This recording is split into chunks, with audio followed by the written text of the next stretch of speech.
DBMS and special databases. तो हमको यहाँ पे देखना है कि डीबीएमएस और स्पेशल डेटाबेसेस इसमें डिफरेंस क्या है और इसे हम जीआईएस में कैसे यूज कर सकते हैं for any kind of study and forecasting. तो डीबीएमएस एंड स्पेशल डेटाबेसेस ये क्या है कि बेसिकली जो जीआईएस के आज जो भी पैकेज आते हैं उसके बैकएंड में डेटाबेस जरूर होता है, बिकॉज हमारे पास बहुत सारा डेटा है जिसको हमें रोज एंड कॉलम्स में स्टोर करना पड़ता है और फिर उससे हमें रोज एंड कॉलम्स में हम डेटा स्टोर करते हैं और जब भी हमें कोई एनालिसिस करना होता है तो हम वो रोज एंड कॉलम्स को लेके एनालिसिस कर सकते हैं और बैकएंड का वो डेटाबेस हमें ये जो मैथ है उसको ड्रॉ करने में हेल्प करता है। हम उसे स्पेशल डेटाबेस क्यों बोलते हैं? बिकॉज हर एक जो डेटा होता है वो उसकी लोकेशन के साथ डेटाबेस में स्टोर होता है। लोकेशन हमें दिखता नहीं है बट स्टोर लोकेशन के साथ होता है।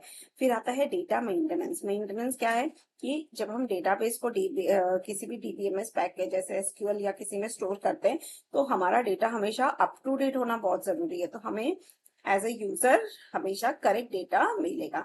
जैसे कि अगर सपोज अर्थक्वेक आ गया तो क्या होगा, जो रोड्स है वो सब रोड का नेटवर्क जो है वो डिस्ट्रॉय हो जाता है। तो बहुत सारे रोड्स होते हैं जो अनअवेलेबल हो जाते हैं। तो अगर ऐसा डेटा है, रोड्स का हमारा नेटवर्क है, तो आफ्टर एवरी मेजर अर्थक्वेक वो जो डेटा सेट है वो हमारा रिवाइज होना चाहिए। नहीं तो ऐसा होगा कि यहाँ पे मैप में हमें पाथ दिखता होगा लेकिन एक्चुअली में वो पाथ एग्जिस्टिंग नहीं होगा बिकॉज ऑफ अर्थक्वेक। वो रूट्स हमारे चेंज हो गए। तो ये होना बहुत जरूरी है।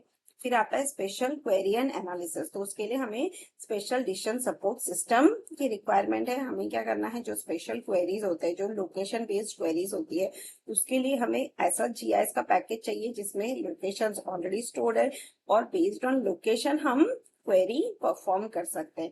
तो डिसीजन सपोर्ट सिस्टम उसके लिए बहुत जरूरी है। तो आजकल जो भी जीआईएस के पैकेजेस आते हैं उसमें इनबिल्ट लोकेशन स्टोर करने की कैपेसिटी तो होती है बट उसके साथ साथ हम और भी टाइप के टूल्स अवेलेबल होते हैं जिससे हम डेटा को अच्छे से स्टडी कर सकते हैं। हम कोई भी लोकेशनल प्रॉब्लम्स को सॉल्व कर सकते हैं।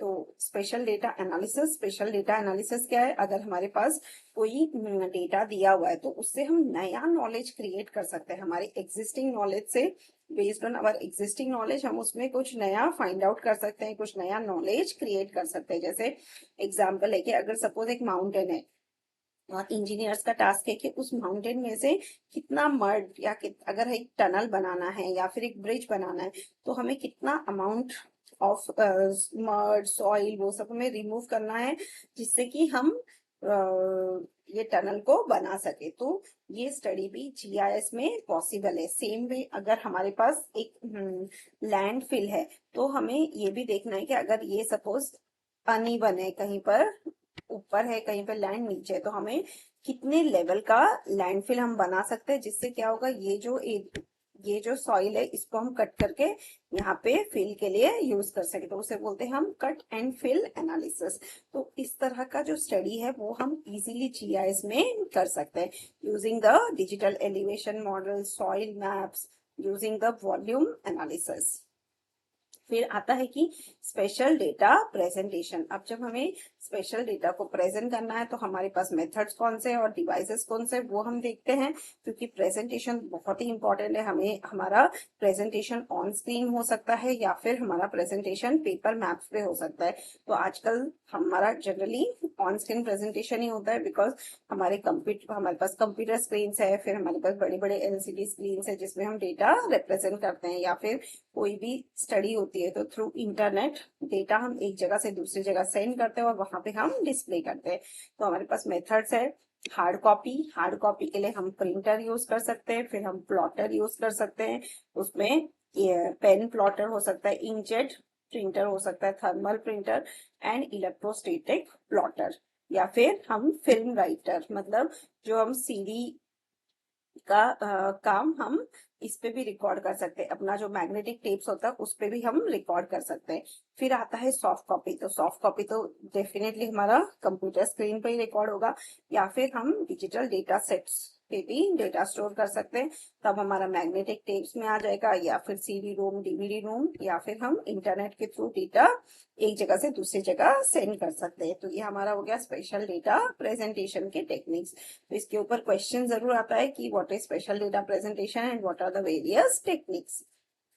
नाउ अब बहुत ही इंपॉर्टेंट टॉपिक आ गया है डेटाबेस मैनेजमेंट सिस्टम। तो डीबीएमएस क्या है कि हर एक जो हमारा जीआईएस है उसके बैकएंड में हमारा डेटाबेस जरूर होता है, बिकॉज हमें डिजाइन एंड मेंटेनेंस के लिए डेटाबेस की बहुत जरूरत है। बिकॉज क्योंकि हमारा ह्यूज अमाउंट ऑफ डेटा है, अगर हमें उसे प्रॉपरली रोज एंड कॉलम्स में अगर हम उस डेटा को ऑर्गेनाइज कर देते हैं तो हमें रिट्रीवल में बहुत ज्यादा यूजफुल होता है।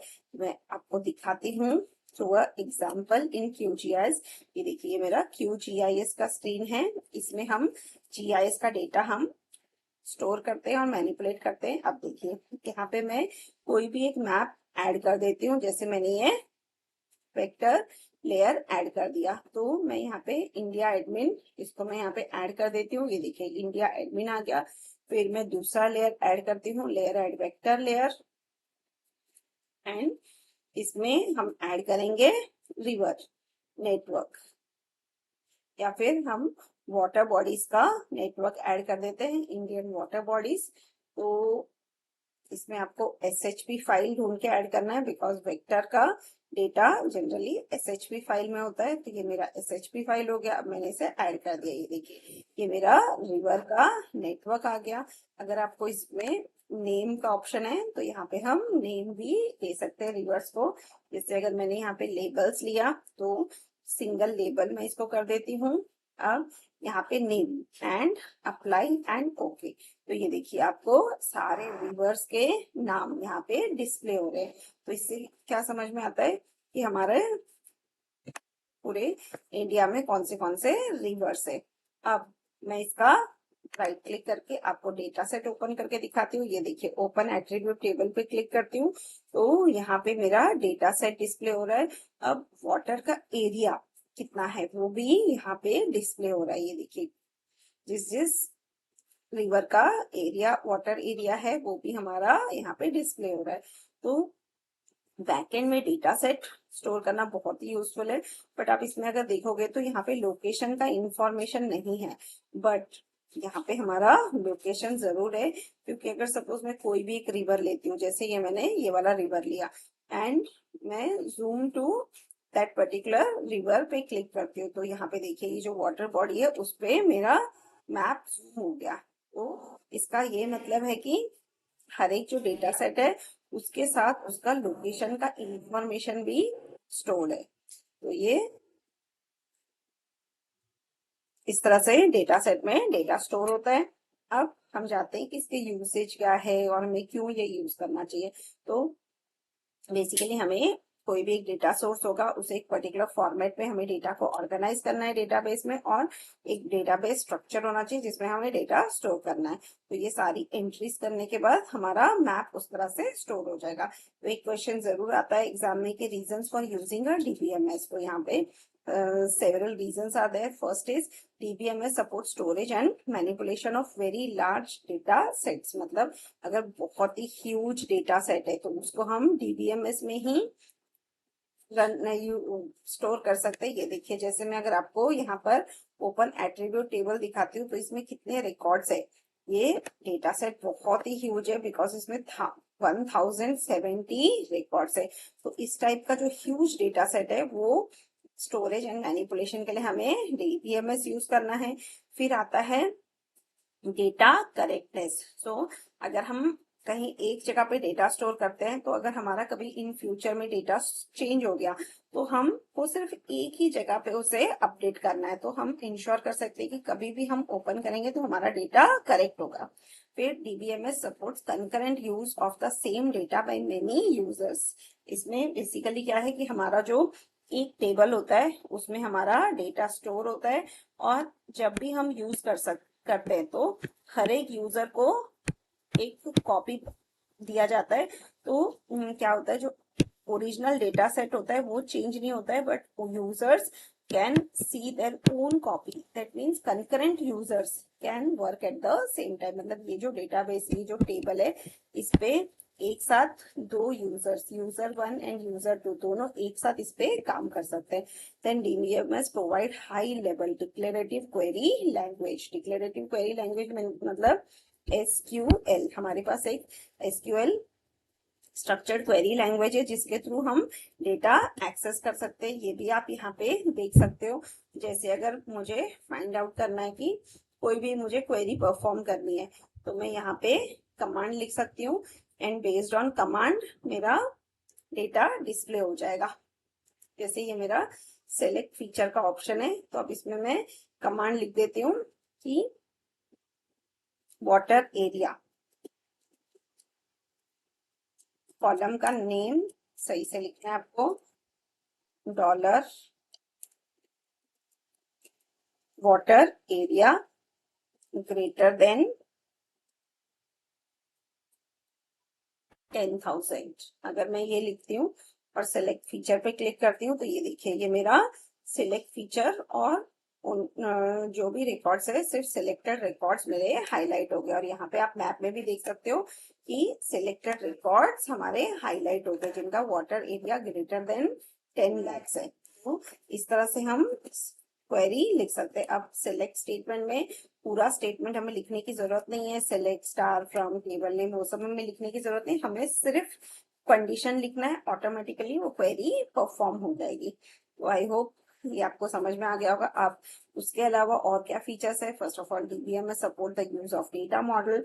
Means a data model is a language with which one defines data structure and manipulate the data stored in it.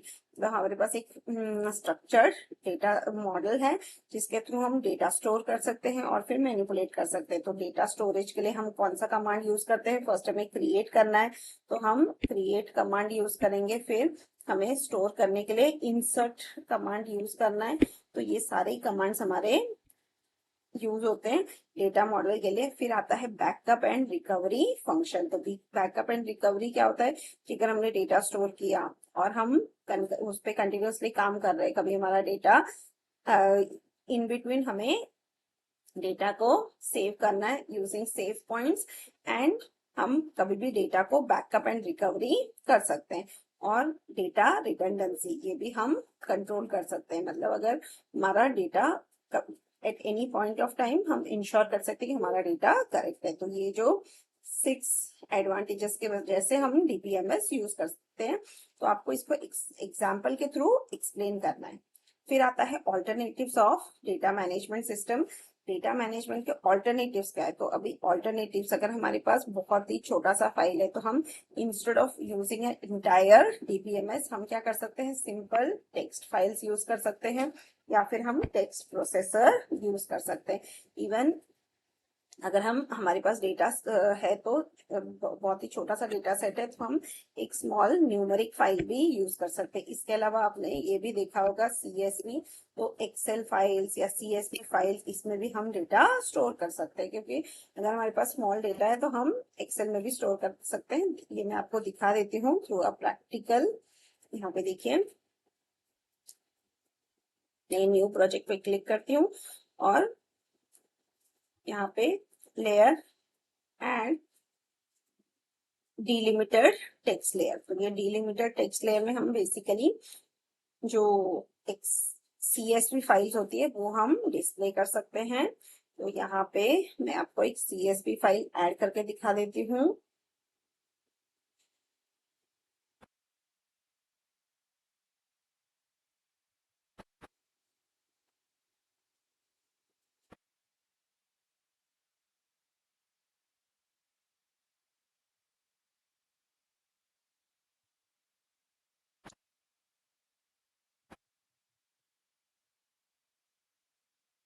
ये देखिए अर्थक्वेक काउंट, इसका मेरे पास एक CSV फाइल है. इसको मैं ऐड करके क्लोज कर देती हूँ. तो यहाँ पे क्या होगा, आपका जो CSV फाइल है वो हमारा डिस्प्ले हो जाएगा.